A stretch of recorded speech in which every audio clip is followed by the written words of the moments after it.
Double murder को LLB के छात्र उसके एक साथी ने दिया था अंजाम। पुलिस ने दोनों आरोपियों को किया गिरफ्तार। दोनों आरोपियों ने लूट के इरादे से की थी हत्या। वेब सीरीज असुर को देखकर एलएलबी के छात्र ने रची थी हत्याकांड की भूमिका। कारोबार शुरू करने के लिए लूट की बनाई थी योजना। 2 साल तक आरोपियों ने स्पोर्ट्स कारोबारी डीके जैन के घर की रेकी की थी। व्यापारियों के आक्रोश के बाद पुलिस ने मामले के खुलासे के लिए लगाई थी 8 टीमें।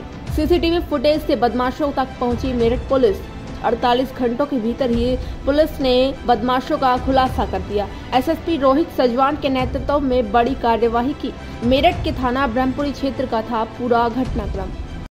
प्रेमपुरी से ही आए हैं और प्रेमपुरी में ही घटना के बाद ये गए और प्रेमपुरी जो वहाँ मोहल्ला पड़ता है वहाँ पे फिर पुलिस के द्वारा हमारी जो जितनी टीमें थी हमने पूरी टीमें वहाँ पे लगा दी और हर घर में जाकर जब सर्च करना शुरू किया तो उसमें पता चला कि 2 युवक वहाँ पे हैं और जो ये इनका अपना एक युवक का अपना ही मकान है, एक पड़ोसी है वहाँ पे। इनके द्वारा ये घटना की गई है और जो हमने इनको जब गिरफ्तार किया उसके बाद घर में इनका जो आभूषण जो लूटे गए थे वो भी मिले। साथ में जो कपड़े उस दिन घटना के वक्त इन्होंने पहने थे वो भी मिले। साथ में जो हेलमेट या मोटरसाइकिल और जो फर्जी नंबर प्लेट इन्होंने लगाई थी वो भी मिली। जितने भी जिस चीज़ से इन्होंने घटना की थी, जो 32 बोर की जो देसी पिस्टल है वो भी मिली जिससे इन्होंने गोली चलाई थी। इसके अलावा चाकू जो इन्होंने प्रयोग किया गया और साथ में जो सामान था वो भी यहाँ पे बरामद हुआ।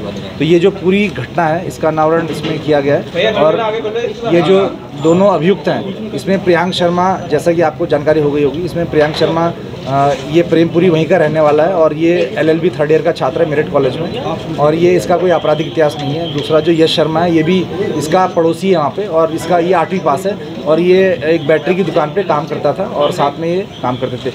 मुख्य बात ये कि इसमें जो मास्टरमाइंड है इसमें प्रियांक शर्मा जो एलएलबी की 3य वर्ष का छात्र है, इसने 2020 से लूट की योजना बना रखी थी कि मैं 2020 में इसने एक असुर वेब सीरीज़ देखी थी और उसके बाद कुछ वेब सीरीज़ देखी। इसको ये मन में आया कि मेरे पास आर्थिक स्थिति अच्छी नहीं है, इसलिए मैं कोई ऐसा काम करूंगा जिससे कि मेरी आर्थिक स्थिति अच्छी हो। और इसने सोचा कि मैं कम से कम मुझे लूट करके 10-15 लाख रुपए मिल जाएंगे, उससे मैं अपना कोई अन्य कार्य शुरू करूँगा। तो ये 2020 से इसने अपने दिमाग में लूट की योजना बनाई थी और उसके लिए लगातार हर क्षेत्र में मोटरसाइकिल से खुद ही जाता था और ऐसे घर का चिन्हीकरण करने का इसने प्रयास किया। जो घर एकदम ऐसा हो जो देखने से बाहर से अच्छा लगता हो, मतलब जिसमें इनको लगता हो कि अच्छी संपत्ति इनको अंदर मिल सकती है और साथ ही साथ इनको ऐसा भी हो सकता है कि घर में कम से कम सदस्य उसमें रहते हैं और बहुत आसानी से घर के अंदर प्रवेश पा सकते हो। तो इनके द्वारा जब ये पिछले 8-10 महीने से इसने लगातार उस रोड पर जब ये घूमता था, इसने देखा कि एक घर है और इस घर का जो गेट है वो सुबह जब खुलता है तो उसके बाद बंद नहीं होता है, वो गेट खुला ही रहता है। और घर की जो भौगोलिक स्थिति इस तरह की है कि अगर वो बाहर से खड़े होकर देखेंगे तो अंदर का बेडरूम दिखता है, मतलब उतना लंबा उसमें जगह है कि अगर बाहर से कोई आदमी देखे तो अंदर तक का पूरा दिखता है कि क्या गतिविधि उसमें चल रही है। तो इसने अपनी पूछताछ में ये बताया कि कम से कम 50 बार वो उस घर के आसपास पूरे दिन भर रहता था।